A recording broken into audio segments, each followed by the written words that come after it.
tell me a bit about this will that you wrote that was £25 when you were getting separated, these WH Smith jobbies? Yeah. So basically, I probably only separated a few months before, and I was going off on my first holiday, girls' type holiday.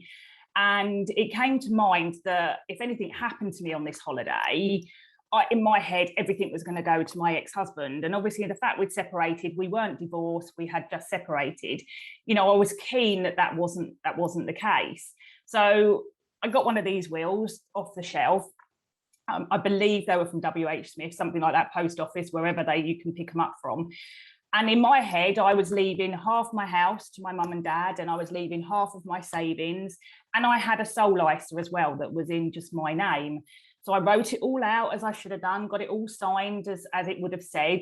But then now, having done the job that I'm doing, I realised that actually, apart from one item, none of that actually would have stood up.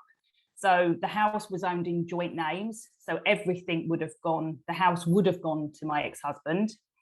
The savings that were in joint names would have just gone to him. So the only thing that would have passed to my parents that I wanted would have been the sole ISA. So in my head, where I thought I'd done things right and I'd protected certain things that were mine, in my head, legally, the documents weren't in place that would have made that happen. So we didn't own the property in the right format as tenants in common. We owned it as joint tenants. You know, as I say, savings in joint names would naturally pass, and the fact we weren't divorced, you know, we were still legally married. Those items would have gone to him. So that was a bit of an eye opener, and just doing it myself, I wasn't aware of those different situations that would have prevented that happening.